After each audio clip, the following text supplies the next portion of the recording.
वही वामन जब कृष्ण बनकर के आते हैं, यशोदा मैया उंगली पकड़वा के चलाना सिखाती है ठाकुर जी को। ठाकुर जी पापा पैया थोड़ा थोड़ा चलना सीखते हैं। मैया ने एक दिन क्या किया, नंद भवन की दहली पे ले गई और दहली पे ले जाकर के बोली, मैया नाक गई दहली को और लाला से बोली, लाला तू भी आ जा। अब ठाकुर जी दहली पे चढ़ तो गए और जैसे ही पल्लंग को उतरन लगे सोई ठाकुर जी लटक गए, क्योंकि गहराई बहुत थी। अब ठाकुर जी रो रहे, मैया मुझको बचाइयो, मैं गिर जाऊंगा, मेरे हाथ पांव टूट जाएंगे, मैया मुझको चोट लग जाएगी, मुझको बचा, मेरे पांव ना टिकरे नीचे, मैया ये दहली मुझको मार रही है, मुझको यहां से बचा। ये दृश्य देख करके नारद जी कहते हैं, ये वही परब्रह्म है जो तीनों लोगों को दो पग से नाक लेता है, लेकिन नंद भवन की दहली नहीं नाकी जा रही है इनसे। क्यों? क्योंकि नंद बाबा और यशोदा मैया और ब्रजवासियों से प्रेम करते हैं, इसलिए वहां अपने प्रभुत्व को प्रकट नहीं कर रहे हैं। हे व्यास जी, ये प्रेम आपने कहां दिखाया ठाकुर जी का? ठाकुर जी की लीला आती है कि एक गोपी आई यशोदा मैया के पास, मैया से आके बोली, मैया मेरे घर में आज पूजा होवेगी। मैया बोली, अच्छा, तो आपकी गैया, आपकी पद्मा गैया को गोबर ले जाऊं? वहां को गोबर बड़ा शुद्ध होवे, पूजा में प्रयोग करेंगे तो अच्छा रहेगा। मैया बोली, ले जा। गोबर कोई पूछने की बात है, ये तो बिना पूछे ले जाओ। और वो भी यशोदा मैया के यहाँ 9 लाख गैया है, तो सोचो गोबर के तो पहाड़ हैं उनके यहाँ। अब गोबर कोई बेचने की चीज थोड़ी है, गोबर तो कोई भी ले जाओ। लेकिन मैया ने जैसे कही ले जाओ, अंदर भीतर बैठे ठाकुर जी सुन रहे थे। ठाकुर जी टेढ़ी सी नजर करके बोले, मैया तेने जा गोपी ते न्यों का कह दे कि तू गोबर ले जा। मैया बोली, लाला तो इतना नाराज का को, गोबर ही तो है, दूध थोड़ी ले जा रही, घी थोड़ी ले जा रही, गोबर ले जा रही, ले जान दे। अरे मैया तू तो बड़ी भोली है, तेने गोबर ले जावे की आज्ञा ना दी है, तेने हमारे घर की लक्ष्मी ले जावे की आज्ञा दी है। मैया बोली, क्यों? अरे तोकू ना पतो, गैया में 33 करोड़ देवता रहे, और जब 33 करोड़ देवता विराज गए तब लक्ष्मी आई। बोले मैं कहां रहूं? तो जगह ना बची तो वह लक्ष्मी को गैया के गोबर में स्थान दियो। मैया जा घर में गैया गोबर करे ना, वह घर में लक्ष्मी बढ़े, और तेने वो गोबर बाकू दे दियो। बोले ले जा, मैं ना ले जान दूंगा भाई। और ठाकुर जी पहुंच गए, ए गोपी ये फ्री फोकट को गोबर ना ले जाएगी, नीचे धर दे याकू। ठाकुर जी, गोपी बोली, लाला ऐसा मत कर, मेरे घर में पूजा है, मुझको ले जान दे। ठाकुर जी बोले, बदले में कहा देगी पहले जे बता।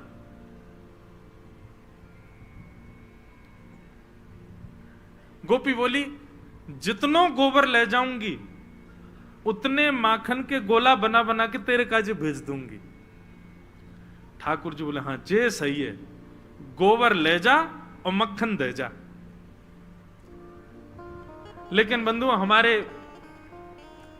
प्रबोधानंद सरस्वती जी महाराज वे एक बहुत अच्छी बात कहते हैं, ध्यान से सुनिएगा।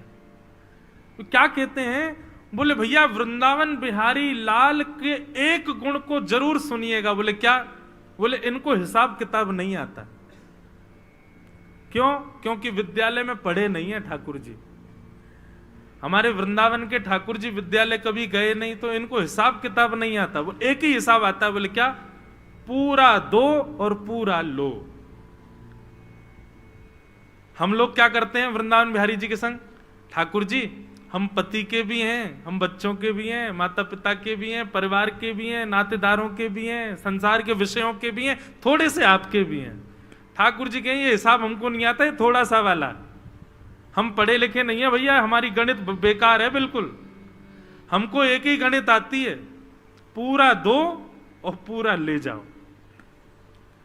ये थोड़ा वाला हिसाब ठाकुर जी को नहीं आता। ये जो लोग थोड़ा थोड़ा करके ठाकुर जी को देते हैं ना, हाँ ठीक है अभी कथा चल रही तो अभी याद कर लो ठाकुर जी को, अभी कथा चली अभी चंदन लगा लो। 7 दिन बाद भूल गए चंदन कहाँ है, 7 दिन बाद भूल गए कौन? ठाकुर जी। ये थोड़ा वाला काम नहीं। ठाकुर जी कहते हैं हमको हिसाब किताब नहीं आता भैया, एक ही आता, पूरा दो पूरा लो। गोपी बोली लाला जितना मक्खन ले जाऊंगी उतना तोकू माखन दे जाऊंगी। ठाकुर जी बोले हम पे हिसाब किताब ना आवे, अब तू कितनों गोबर ले गई और कितनों देगी, गिनती कैसे होगी, मुंह पे तो आवे ही ना गिनती। गोपी बोली बता कहा करूं। ठाकुर जी बोले काम कर, जैसे ही तू गोबर उठावे ना तो बाकी एक बिंदी अबा को एक सुंदर गोला सो निकाल के मेरे मुंह पे टिप्पा लगा दियो जो, और फिर जब तू गोबर ले जाएगी अंत में उनको गिन लियो और जितने टिप्पा होंगे उतना मक्खन भेज दियो। गोपी बोली ठीक है। ये कथा हम क्यों सुना रहे हैं, ये त्रिलोकीनाथ हैं जिनकी भ्रकुटी टेढ़ी करने पर प्रलय होता है, उनकी लीला है ब्रज की। अब गोपी क्या करे, जैसे ही गोबर उठावे वहां में से नेक गोबर निकाले, गोल गोल घुमा के लाला के ऐसे टिप्पी लगा दे, ले गई। दूसरा गोबर ले गई, फिर टिप्पी लगा दी। ठाकुर जी बड़े प्रसन्न, बोले आज तो खूब सारा मक्खन आवेगा। इतने में क्या हुआ, अंतिम गोबर की परात उठा करके गोपी लेके जा रही। ठाकुर जी बोले हाँ टिप्पी लगा दे। अब जैसे ही गोपी टिप्पी लगा दी, गोपी ने खेल खेला और ऐसे टेढ़ा सा करके सबरो गोबर ठाकुर जी के ऊपर फेंक दियो। अब पूरे मुंह पे गोबर ही गोबर लग गो, सबरी टिप्पी हट गई। ठाकुर जी रोते रोते गए, मैया जल्दी मेरो मुंह धुबा। ध्यान से धुबैयो। बोले काई को, वो टिप्पी लग रही है वो छूट नहीं जाए, कहीं टिप्पी छूट गई तो फिर ये गोपी मक्खन ना देगी मुंह को। नारद जी कहते हैं हे वेद व्यास जी, आपने इस लीला का वर्णन कहां किया, कहीं भी नहीं। आपने सब जगह कृष्ण का ऐश्वर्य दिखाया, कृष्ण का बल दिखाया, कृष्ण का ज्ञान दिखाया, कृष्ण की तेजस्विता दिखाई, कृष्ण की भक्त वत्सलता दिखाई, पर श्री कृष्ण प्रेमी कितने आपने कहीं नहीं दिखाया। इसीलिए आपका मन अशांत है। उठाइए कलम और ठाकुर जी के स्वभाव को लिखना शुरू कीजिए, तब आपका मन शांत होगा। तब वेद व्यास जी ने नारद जी की आज्ञा मान करके और 18वें पुराण के रूप में श्रीमद् भागवत का निर्माण किया। बोलो भागवत महापुराण की। तो श्रीमद् भागवत की रचना प्रेम के प्रकाश के लिए हुई है। प्रेम पुरर्थो महान। प्रेम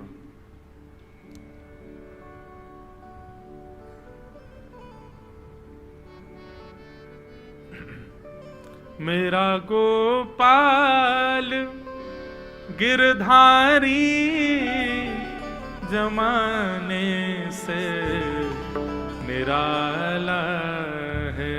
मेरा गोपाल गिरधारी जमाने से निराला। ऐसे नहीं, करताल बजा करके गाना है, मीठी मीठी करताल बजा के सब लोग का। मेरा गोपाल गिरधारी जमाने से निराला है। मेरा गोपाल गिरधारी जमाने से निराला।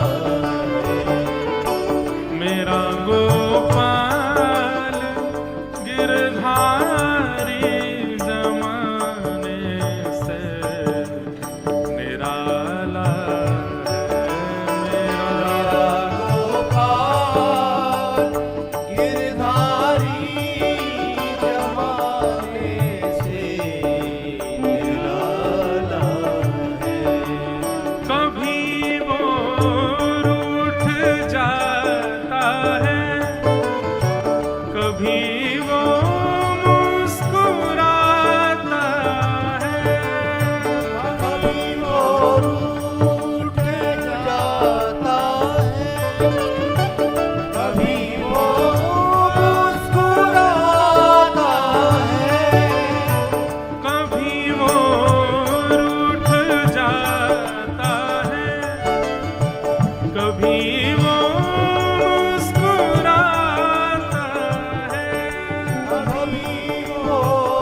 दर्शन की खातिर तो बड़े नाजों से पाला है मेरा गोपाल गिरधारी जमाने से निराला है। मेरा गोपाल गिरधारी ज़माने से निराला मेरा गोपाल गिरधारी जमाने से निराला बोलो वृंदावन बिहारी लाल की जय हो।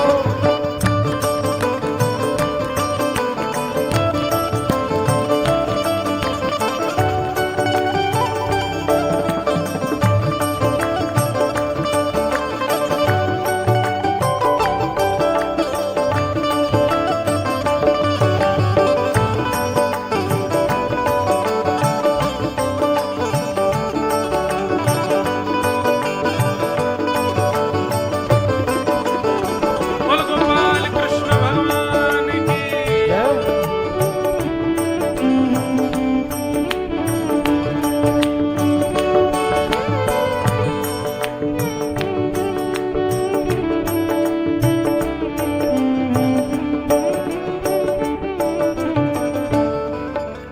मजे से दिल में आ बैठो मेरे नैनों में बस जाओ मजे से में आ बैठो मेरे नैनों में बस जाओ। मजे से दिल में आ बैठो मेरे नैनों में बस जाओ मजे से में आ बैठो मेरे नैनों में बस जाओ। अरे गोपाल मंदिर ये हरे गोपाल मंदिर अरे गोपाल मंदिर ये हरे गोपाल मंदिर ये तुम्हारा देखो भाला है मेरा गोपाल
गोपाल कृष्ण भगवान की जय। तो ऐसे गोपाल जी के प्रेम के प्रकाश के लिए भागवत जी की रचना हुई। जहां पर कारण ही भूत प्रेम है, वहां हम और कोई कामना कैसे कर सकते हैं? भागवत जी प्रेम के लिए ही। मैं तो कथा में कहा करता हूं, श्रीमद् भागवत जी नहीं होती तो शायद हमें कभी सूरदास जी नहीं मिलते, कभी कबीरदास नहीं मिलते, कभी मीराबाई नहीं मिलती, करमेती बाई नहीं मिलती, सखूबाई नहीं मिलती, गोदाम्बा जी नहीं मिलती। ये सब भागवत जी के श्रवण से ही इन भक्तों ने प्रेम को पाया, इन भक्तों में प्रेम प्रकट हुआ।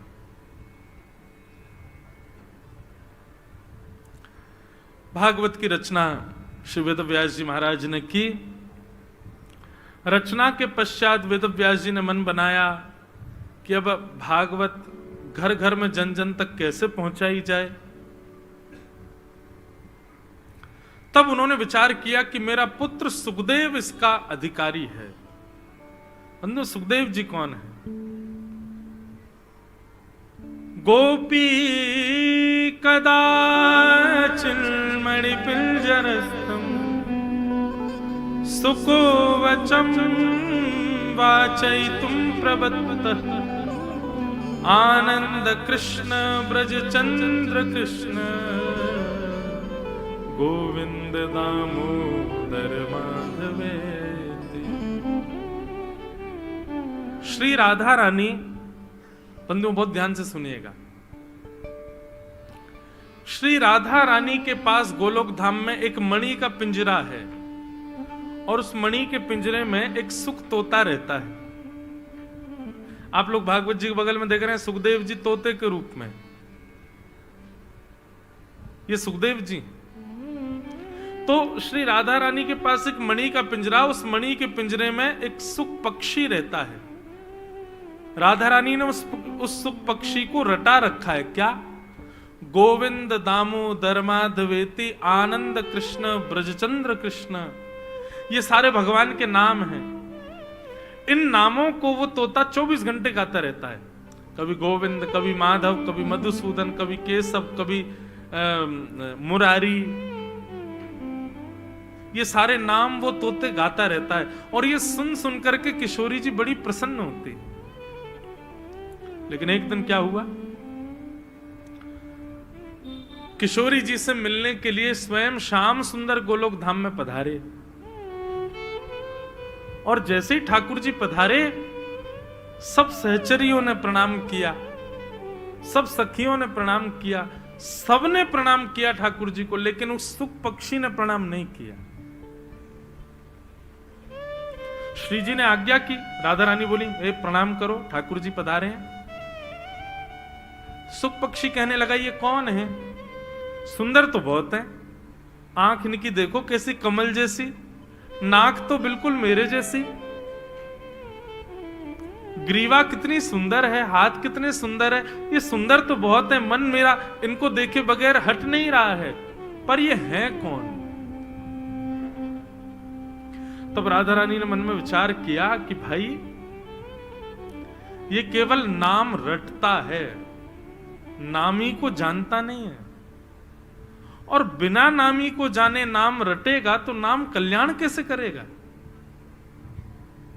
इसलिए कीर्तन कल्याण बाद में करेगा, पहले आपको कथा सुननी पड़ेगी। उसी कथा में जिसका कीर्तन गा रहे हो, जब उसके विषय में सुनोगे तभी तो कल्याण होगा। तब श्री राधा रानी ने पिंजरा खोल दिया। पक्षी बोला क्या हुआ श्री जी, आप मुझे कहां भेज रही हैं? तब वो सुख पक्षी को श्री जी कहती हैं, राधा रानी कहती हैं, यदि तुम चाहते हो कि तुम निरंतर हमारे पास रहो तो जिनका तुम नाम गाते हो पहले उनके बारे में जान करके आओ, सीख करके आओ, उनकी कथा को अपना जीवन बना करके आओ। तब श्री राधा रानी की पुनः प्राप्ति के लिए वही सुख पक्षी धराधाम पर पधारे। यहां महादेव शंकर जी पार्वती जी को कथा सुना रहे थे, पीछे बैठ करके सुखदेव जी सुन रहे थे। 6 दिन बाद पार्वती जी की समाधि लग गई। रास लीला का प्रसंग सुन के पार्वती जी को लगा मैं भी एक गोपी हूं और मैं भी रास विहार कर रही हूं, समाधिस्थ हो गई। तो पार्वती जी के स्वर में ओम नमः शिवाय सुखदेव जी बोलने लगे। 7 दिन की कथा पूरी हुई, जय जयकार होती पार्वती जी के नेत्र खुले और उन्होंने जिज्ञासा की, भगवान आगे बताइए ना, रास विहार के बाद की लीला क्या थी? शंकर जी बोले कथा पूरी हो गई, तुम रास विहार में ही हो अभी, और तुम यदि रास विहार में थी तो फिर ये ओम नमः शिवाय कौन बोल रहा था? पीछे देखा तो सुख पक्षी। शंकर जी बोले ब्रह्म विद्या की चोरी करते हो, बिना आज्ञा के व्यासपीठ के पीछे बैठ के कथा सुनते हो, दंड मिलेगा। त्रिशूल लेकर के सुखदेव जी पीछे दौड़ने लगे और सुखदेव जी उड़ते उड़ते उड़ते हिमालय की कंदराओं में घूमते हुए बद्रीनाथ पहुंचे। वहां पर वेदव्यास जी की पत्नी बिटिका जल पान कर रही थी, मुख खोल करके। नन्हे से सुखदेव जी ने उनके मुख में होकर के गर्भ में प्रवेश कर लिया और 12 वर्ष तक, 12 वर्ष तक अपनी मातृ गर्भ में ही रहे सुखदेव जी। कुछ वर्षों बाद वेद ध्वनि सुनाई देने लगी, भागवत जी के श्लोक सुनाई देने लगे। सुखदेव जी मनन चिंतन करते थे। वेदव्यास जी की पत्नी ने जाकर के वेदव्यास जी से कहा, मेरे गर्भ में ऐसा क्यों लगता है कि कोई वेदज्ञ है, कोई बहुत ब्रह्मनिष्ठ व्यक्ति है, मंत्र उच्चारण की आवाज आती है। व्यास जी ने नेत्र बंद करके देखा तो साक्षात श्री सुखदेव जी महाराज। प्रार्थना करते हुए कहा, भगवान आप जन्म लीजिए, आप प्रकट होइए, बाहर पधारिए। सुखदेव जी बोले मैं जन्म तो लूंगा, लेकिन पिताजी महाराज ये संसार की माया जन्म लेते ही पकड़ लेती है, इसलिए मुझे तो यही बढ़िया लग रहा है, माँ के गर्भ में बढ़िया, यही भजन कर रहा हूं मैं तो, लेकिन आपकी आज्ञा है तो मैं बाहर आता हूं, लेकिन मैं रुकूंगा नहीं। और जन्म लेते ही श्री सुखदेव जी महाराज वन को चले गए। यम प्रव्रजंतम अनुपेत अपेत कृत्यम द्वैपायनो विरह कातर आजुहाव पुत्रेति तन्मयतया तरवो भिनेदुः तम सर्वभूत हृदयम मुनिमानतोष्मि। श्री सुखदेव जी जन्म लेते ही वन की ओर चले गए। क्यों चले गए? 2 प्रकार की उपासना होती है बंधुओं, एक होती है सगुण साकार ब्रह्म की उपासना और एक होती है निर्गुण निराकार ब्रह्म की उपासना। सगुण साकार ब्रह्म कौन है? हमारे पीछे जो खड़े, एक भुजा ऊपर दूसरी भुजा नीचे, नेत्र नीचे हैं, इनके एक एक अंग का कोई ना कोई भाव है। जैसे श्रीनाथ जी के नेत्र नीचे क्यों रहते हैं? श्रीनाथ जी के नेत्र नीचे इसलिए रहते हैं, श्रीनाथ जी कहते हैं भैया हम सबको नहीं देखते, हमारी दृष्टि उसी पर पड़ती है जो हमारे चरणों में शरणागत हो। हमारी दृष्टि उसी पर पड़ेगी जो पूर्ण शरणागति से मुझको प्रणाम करे। एक कारण। दूसरा कारण क्या है? ये ठाकुर जी का गिरधर स्वरूप है। ठाकुर जी ने गिरिराज जी उठा रखे हैं और ठाकुर जी शिला के ऊपर खड़े हैं गिरिराज जी लेकर के, और ठाकुर जी जहां खड़े हैं ठीक शिला के सामने श्री राधा रानी खड़ी हैं, तो ठाकुर जी उन्हीं को निहार रहे हैं, इसलिए नेत्र नीचे। और तीसरा हम ब्रजवासियों ने एक भाव बनाया है, वो क्या है? श्रीनाथ जी कुछ वर्ष पहले गोवर्धन से नाथद्वार चले गए। आप सब लोग गए होंगे नाथ द्वारा। ठाकुर जी प्रकट हुए गोवर्धन में, लीला की ब्रजमंडल में, लेकिन चले गए नाथ द्वारा। उसके पीछे भी कथा, एक अजब कुमारी नाम की एक सखी थी, उसके लिए ठाकुर जी आ गए थे। एक दिन सुनाएंगे अजब कुमारी की कथा, बहुत अच्छी कथा है। तो ठाकुर जी नाथ द्वार आ गए। अब नाथ द्वारा ब्रज से दूर तो है, ठाकुर जी को ब्रज की याद आती है, तो दर्शनार्थियों में कहीं मुझे कोई ब्रजवासी नहीं दिख जाए। कहीं ब्रजवासी दिख गया तो मेरे तो आंखों में आंसू आ जाएंगे, ब्रज की बड़ी याद आएगी, इसलिए ठाकुर जी नीचे नजर करके रखते हैं ताकि कोई ब्रजवासी मुझे दिखे ना, क्योंकि ब्रजवासी दिख गया तो मैं रोक नहीं पाऊंगा खुद को, मुझे याद आ जाएगी ब्रज की, इसलिए ठाकुर जी ऐसे खड़े। इसलिए हमारे गिरधर लाल के भी आपने दर्शन किए सुबह, उनके नेत्र भी नीचे, श्रीनाथ जी। तो ऐसा स्वरूप है, इसका मतलब ये सगुण साकार, इनमें गुण भी हैं और इनके आकार का भाव भी है। लेकिन एक ब्रह्म होता है निर्गुण निराकार। निर्गुण निराकार ब्रह्म कैसा है? ये हाथ को जो स्पर्श में हवा आ रही है ना, ये है निर्गुण निराकार ब्रह्म। इसका कोई गुण नहीं है, इसका कोई आकार नहीं है, पर ये ब्रह्म है। इनकी उपासना सरल है, पर ये निर्गुण निराकार ब्रह्म की उपासना बहुत कठिन है, क्योंकि इनके रूप नहीं है, इनकी आंख नाक मुख नहीं है, फिर भी ये हैं। इनकी उपासना में श्री सुखदेव जी चले गए, निर्गुण निराकार ब्रह्म। वेदव्यास जी ने जब भागवत की रचना की तो मन में विचार किया, मेरा पुत्र तो निर्गुण निराकार ब्रह्म की उपासना करता है और भागवत पूरी सगुण साकार है, क्या करें? तब वेदव्यास जी ने अपने कुछ शिष्यों को भागवत के श्लोक रटा दिए और कहा कि इन श्लोकों का तुम पाठ तब किया करो जब तुम वन में पुष्प तोड़ने, तुलसी तोड़ने, वृक्ष की लकड़ी लेने के लिए जाते हो, तब इन श्लोकों का गायन किया करो। किसी दिन इन बालकों का गायन सुनकर के सुखदेव जी आ जाएंगे, उनके निर्गुण निराकार हृदय में सगुण साकार प्रवेश होगा कानों से, तभी आएंगे वो मेरे पास। और एक दिन वही हुआ बंधुओं।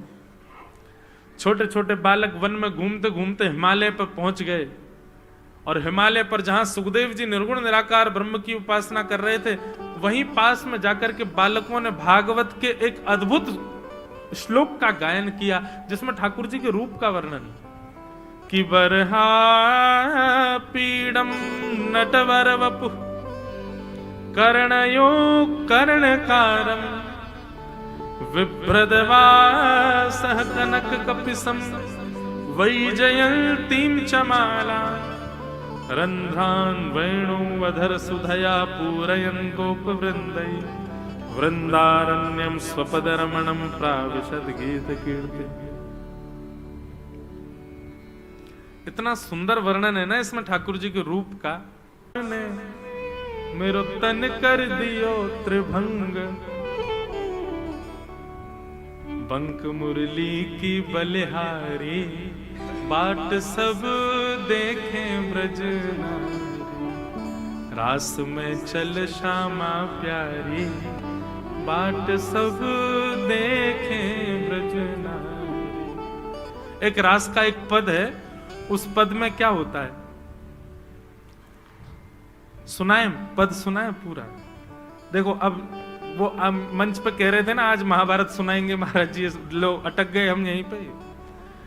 हम स्वच्छंद हैं भैया, हमारा जहां मन चला जाए कथा वहां चली जाती है।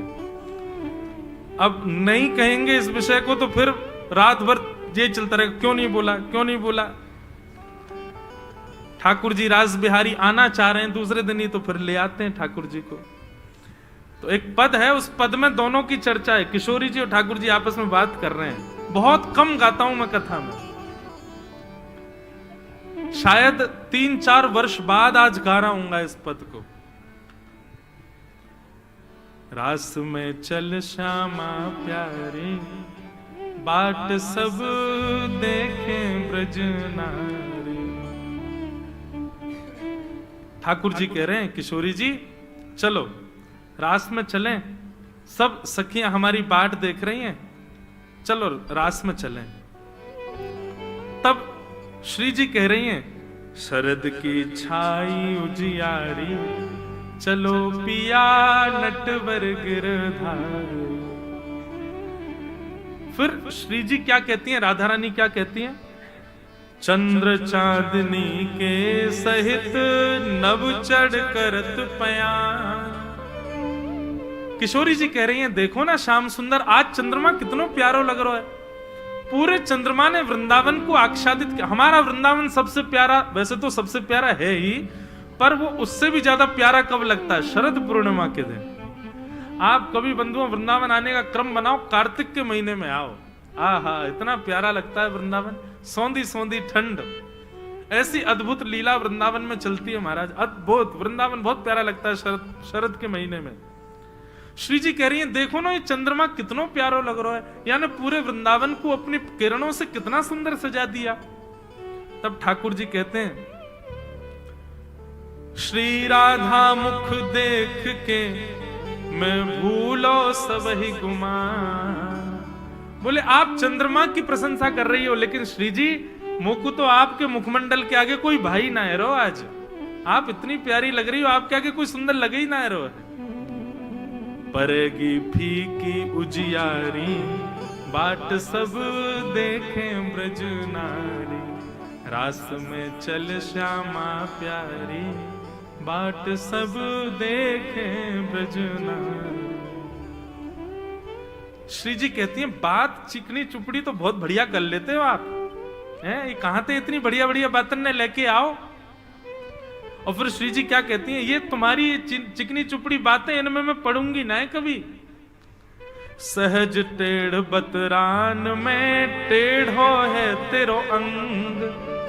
ठाकुर जी ये बातें इतनी मीठी मीठी करते हो, लेकिन आपका अंग ही बता देता है कि आप जलेबी जैसे सीधे हो, बहुत टेढ़े हो। बस मुख से मीठी मीठी बातें, नहीं तो अंदर तो सब टेढ़ोपन ही है आप में।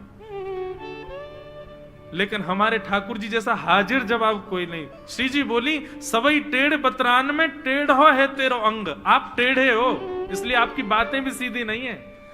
तब लाल जी क्या कह रहे हैं, बोले मैं टेढ़ो कैसे भयो ये पता है? श्री जी बोली कैसे भय? बोले तेरे कुटिल कटाक्ष ने मेरो तन कर दियो त्रिभंग। हे श्री जी ये तुम ऐसे हमको देखती हो ना, तो आप जहां देखती हो वही अंग हमारा टेढ़ा हो जाता है। आप कमर देखते हो कमर टेढ़ी, मुख देखते हो मुख टेढ़ा। इसीलिए संसार ठाकुर जी वंशी सीधे बजा लो, एक पाँव यूं एक पाँव यूं और फिर यूं फिर उस पर यूं। ये ऐसे टेढ़े मेढ़े क्यों ठाकुर जी? वास्तविकता तो ये है कि ठाकुर जी टेढ़े मेढ़े इसलिए रहते हैं कि श्री जी के चरणों पर उनके मुकुट की छांव रहे। लेकिन विनोद में कह रहे हैं तेरे कुटिल कटाक्ष ने मेरो तन कर दियो त्रिभंग, बंक मुरली की बलिहारी बाट सब देखें ब्रज नारी। तब श्री जी कह रही हैं महाढीठ की बात को कौन करे सम्मान। आप ढीठ नहीं हो, महाढीठ हो, आपकी बातन को कौन सम्मान करे? तब लाल जी क्या कह रहे हैं, चतुरन की चर्चा जगत, चतुरन की चर्चा जगत में भोरेन को भगवान, बिचारो भोरो भंडारी बाट सब देखें ब्रज नारी। ब्रज की लीला अद्भुत है बंधु। तो बरहा पीडम नटवर वपुः कर्णयो कर्णकारम विव्रतवास कनक कपिसम। इस श्लोक का जब गायन किया तो भगवान के रूप का वर्णन सुखदेव जी के कानों से जैसे ही हृदय में गया, जो निर्गुण निराकार ब्रह्म की उपासना कर रहे थे उनके चित्त में मोर मुकुट वंशी वारे, पीतांबरी पहन करके गले में वैजंती माला, कानों में पुष्प लगे हैं, सुंदर कटाक्ष कमल जैसे नेत्र हैं, वंशी बजा रहे हैं, ठाकुर जी त्रिभंग लली खड़े हैं। ऐसी झांकी उनके चित्त में प्रकट हो गई। और जैसे ये झांकी प्रकट हुई सुखदेव जी के नेत्र खुल गए। बोले जे कौन है ये, मैं किसको देख रहा हूं? उन बालकों के पास गए, बोले तुम श्लोक कहां से लाए हो और इस श्लोक में जिसके रूप का वर्णन है ये कौन है? बालक बोले हमको नहीं पता, इसकी पूरी जानकारी चाहिए तो हमारे गुरु जी के पास चलो। सुखदेव जी महाराज उन बालकों के संग गए, तब देखा कि ब्रह्म नदी सरस्वती के तट पर बद्रीनाथ में स्वयं उनके पूज्य पिताजी महाराज श्री वेदव्यास जी ही थे। जाकर के प्रणाम किया, बोले पिताजी जब से ये श्लोक सुना है मेरा इस छवि पर मन अटक गया है, कृपा करके मुझे बताइए ये कौन है, ऐसे त्रिभंग लली श्याम सुंदर ये कौन है? तब वे कौन है इसके परिचय में संपूर्ण भागवत की कथा वेदव्यास जी ने सुखदेव जी को सुनाई। और वही कथा सुखदेव जी ने गंगा के तट पर जाकर के परीक्षित जी को सुनाई।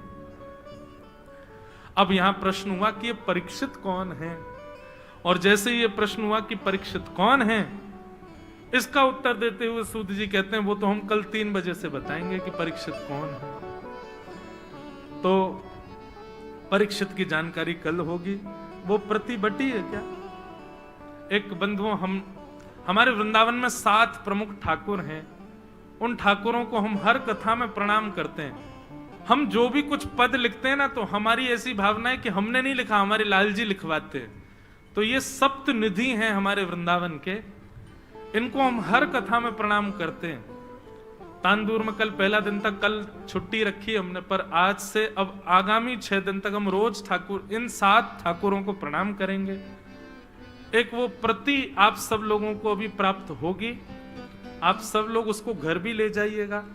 और ये कथा विश्राम के बाद भी आप नित्य इन 7 ठाकुरों को प्रणाम करना। कौन है 7 ठाकुर पहले समझ लीजिए। गोविंद देव जी, गोपीनाथ जी, मदन मोहन जी, राधा रमण जी, श्री राधा वल्लभ जी, बांके बिहारी जी और युगल किशोर जी, ये 7 ठाकुर हैं हमारे वृंदावन के, जिनमें से 3 ठाकुर अभी वृंदावन में विराजते हैं। बाकी के 4 ठाकुर प्रकट वृंदावन में हुए, लेकिन मुगलों के काल में अलग अलग जगह चले गए। गोविंद देव जी जयपुर में, गोपीनाथ जी भी जयपुर में, मदन मोहन जी करौली राजस्थान में, और श्री युगल किशोर जी पन्ना छतरपुर मध्य प्रदेश में। पर ये 7 निधि हमारे ब्रज के हैं। और बंधुओं, इन 7 को किसी मूर्तिकार ने नहीं बनाया, ये स्वयं प्रकट हुए। इसलिए हमारा मन का भाव है कि इन 7 को हमारी श्री राधा रानी ने बनाया है, श्री जी ने बनाया है। तो ये पद की प्रति आपको प्राप्त हो रही है। हर पंक्ति में एक ठाकुर जी का नाम और किसने उनको प्रकट किया उनका नाम आएगा। सब लोग मेरे साथ में गाइएगा।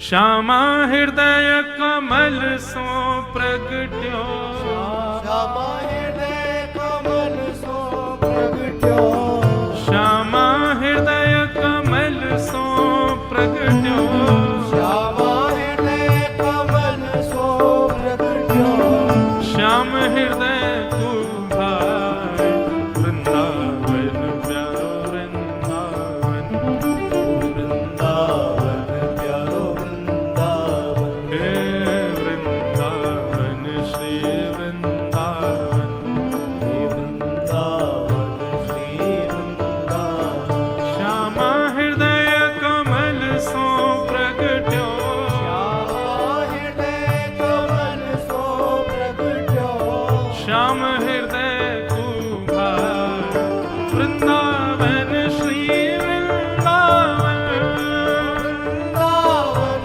श्री वृंदावन, हे वृंदावन श्री वृंदावन, वृंदावन श्री वृंदावन, सब सुख सागर रूप उजागर रहे वृंदावन धाम, सब सुख सागर रूप उजागर रहे वृंदावन धाम। ओ रूप गोस्वामी प्रकट कियो जहाँ, रूप गोस्वामी प्रकट कियो जहाँ, श्री रूप गोस्वामी प्रकट कियो जहाँ, रूप गोस्वामी प्रकट कियो जहाँ, जहाँ गोविंद रूप निधान, वृंदावन प्यारो वृंदावन, वृंदावन प्यारो वृंदावन, हे वृंदावन श्री वृंदावन, वृंदावन श्री वृंदावन, रूप गोस्वामी प्रकट कियो जहाँ, रूप गोस्वामी प्रकट कियो राधा गोविंद रूप निधान, वृंदावन श्री वृंदावन, वृंदावन श्री वृंदावन, हे वृंदावन मेरो वृंदावन। वृंदावन मेरो वृंदावन। तो प्रथम ठाकुर श्री गोविंद देव जी महाराज जो जयपुर में विराजते हैं। दूसरे ठाकुर श्री मदन मोहन जी, ओ बिहरत निस दिन कुंज गलन में, ब्रज जन मन सुख धाम, विहरत निश दिन कुंज गलन में, ब्रज जन मन सुख धाम। हाँ प्यारो ब्रज जन मन सुख धाम, प्यारो ब्रज जन मन सुख धाम। ओ मदन मोहन को रूप निरख के, मदन मोहन को, रूप निरख के, श्री मदन मोहन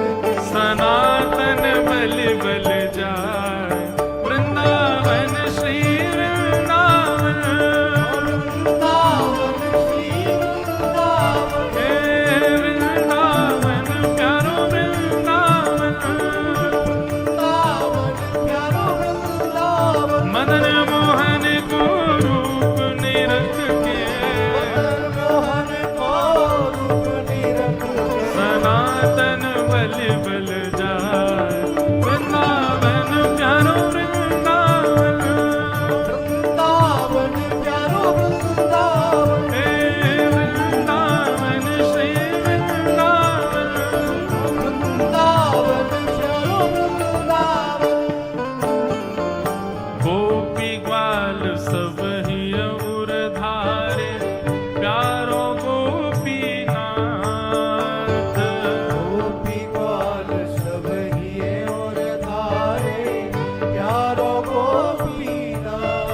हे मधुसूदन जिन कंठ लगायो, मधुसूदन जिन कंठ लगायो, हे मधु पंडित जिन कंठ लगायो, पंडित जिन कंठ लगायो। जहाँ है रही जय जयकार, वृंदावन श्री वृंदावन। वृंदावन श्री वृंदावन, हे वृंदावन प्यारो वृंदावन, वृंदावन प्यारो वृंदावन। मधुसूदन जिन कंठ लगायो, मधुसूदन जिन कंठ लगायो, और है रही जय जयकार, वृंदावन प्यारो वृंदावन। वृंदावन प्यारो वृंदावन। हे वृंदावन श्री वृंदावन। वृंदावन प्यारो वृंदावन। बंधुओं, हमारे ब्रजमंडल में श्री गोपाल भट्ट गोस्वामी जी हुए, तो शालिग्राम जी की सेवा करते थे। तो नरसिंह चतुर्दशी थी, जिस दिन भगवान नरसिंह प्रकट हुए।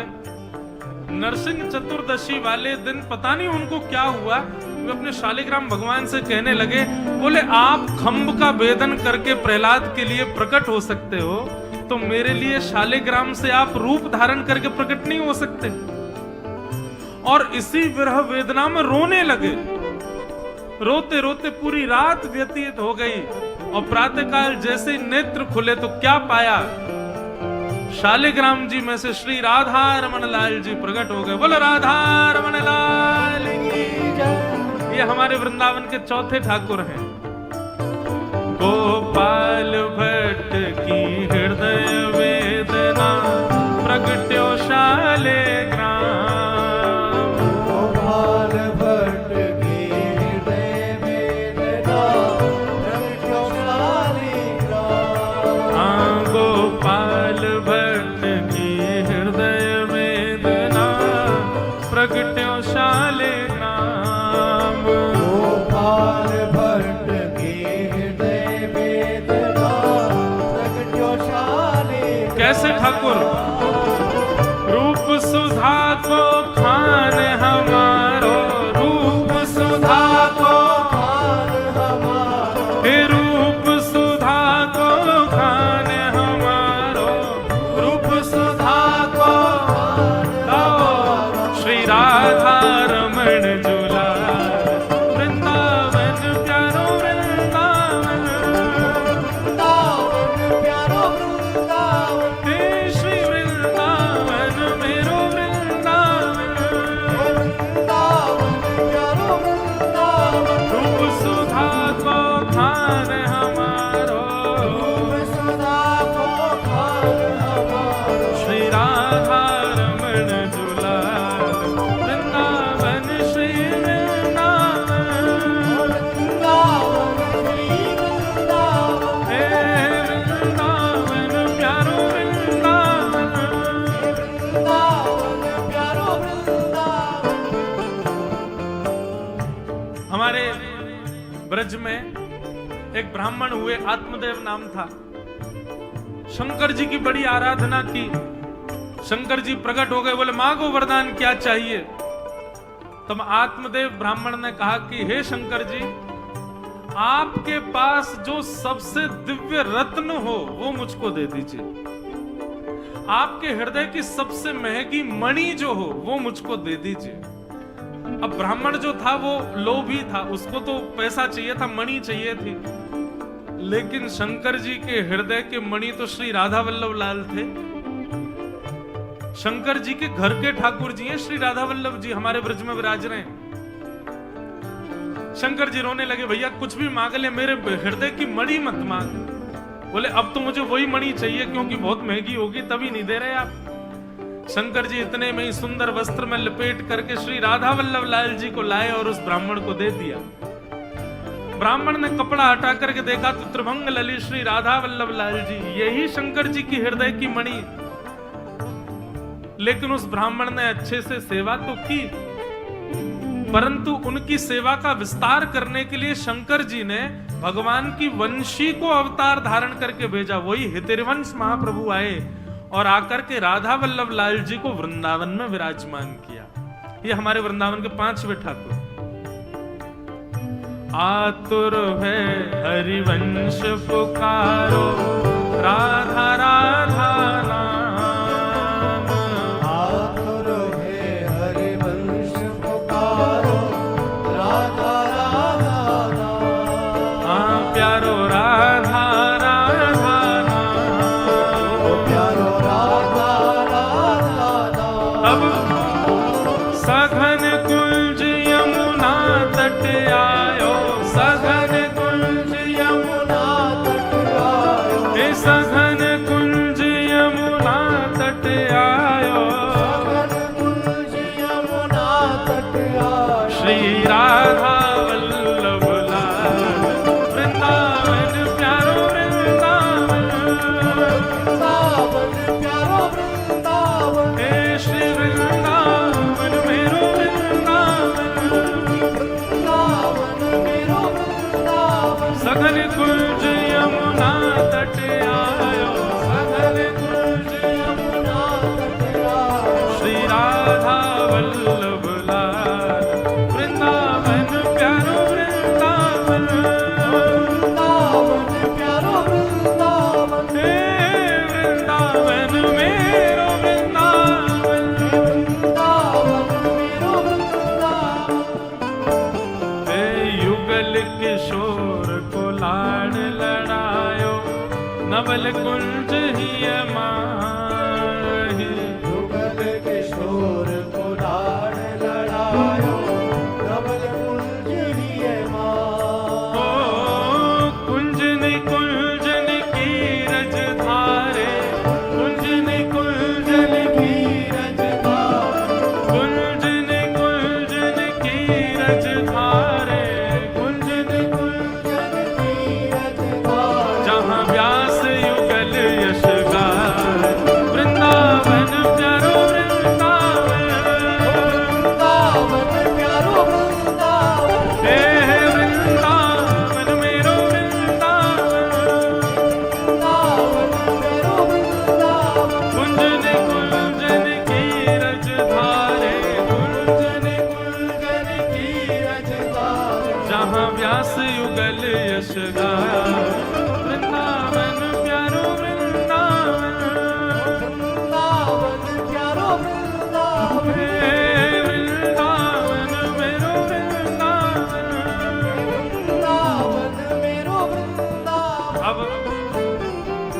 ये 6 ठाकुर जी हो गए। 7वें ठाकुर, पहले गोविंद देव जी, मदन मोहन जी, गोपीनाथ जी, राधा रमण जी, इधर राधा वल्लभ जी, युगल किशोर जी, और अब 7वें ठाकुर सबसे प्यारे, सबसे सुंदर।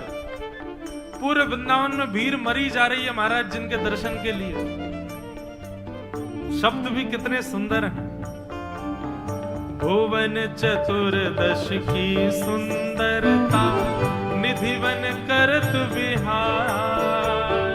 भुवन चतुर्दश की सुंदरता, निधि बन करत विहार। हाँ प्यारो निधिवन करत विहार। प्यारो निधि बन करत विहार। हे श्यामा प्यारी कुंज विहारी, श्यामा प्यारी कुंज विहारी। श्यामा प्यारी बांके बिहारी, श्यामा प्यारी बांके बिहारी। और जय जय श्री हरिदास वृंदावन प्यारो वृंदावन। वृंदावन प्यारो वृंदावन। हे वृंदावन मेरो वृंदावन। वृंदावन मेरो वृंदावन। श्यामा प्यारी कुंज विहारी,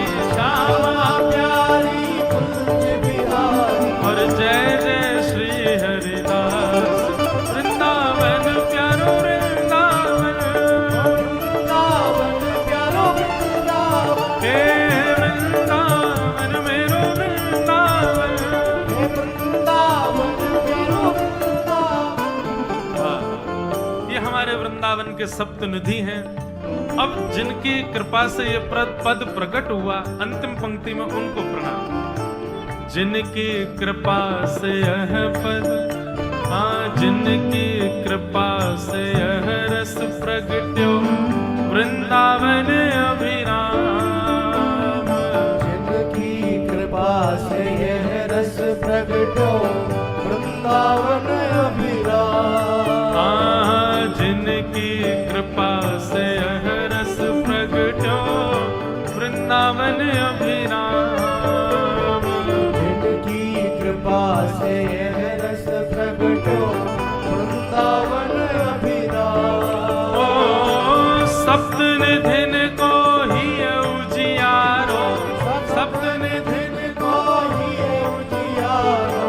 हम सबको प्राणन ते प्यारो, हम सबको प्राणन ते प्यारो। और यह आनंद करवावे वारो, यह आनंद करवावे वारो।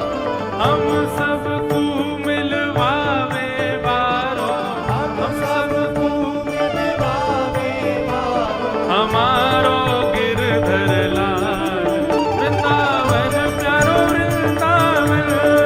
वृंदावन प्यारो वृंदावन। हे वृंदावन मेरो वृंदावन।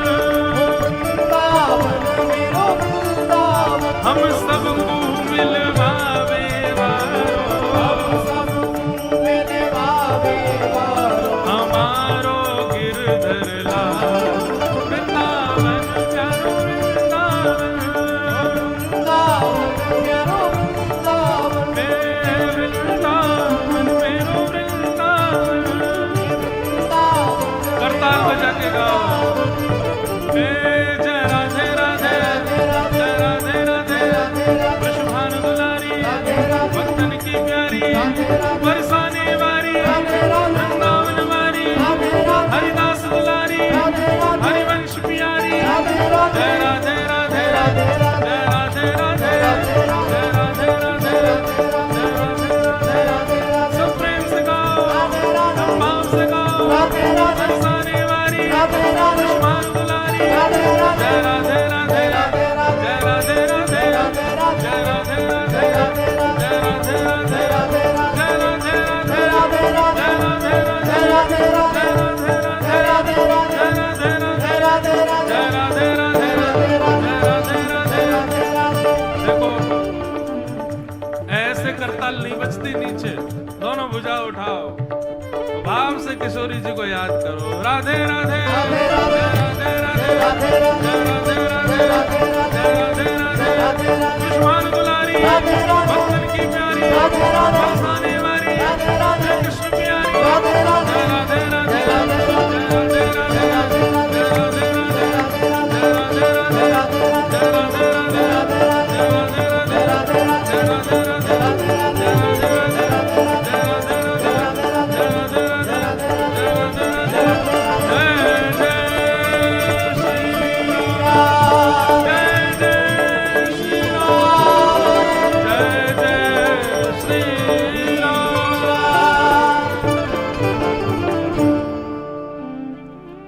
बोलो वृंदावन बिहारी लाल की। तो भैया ये प्रति आप अपने संग ले जाइएगा और इनको बढ़िया प्लास्टिक में मड़वा लीजिएगा। नित्य अपने घर पर भी इसका रोज 7 ठाकुरों को प्रणाम करो, हमारे वृंदावन के सप्तनिधि। रोज हम कथा के विश्राम में प्रणाम करेंगे। कल मिलेंगे 3 बजे। आप तब तक के लिए सब लोगों को बहुत बहुत जय श्री कृष्ण, जय सिया राम, जय श्रीमन नारायण। जय श्री भागवत जी की आरती के लिए सब लोग अपने अपने स्थान पर खड़े हो जाएं। मंगलमयी आरती का गान करें।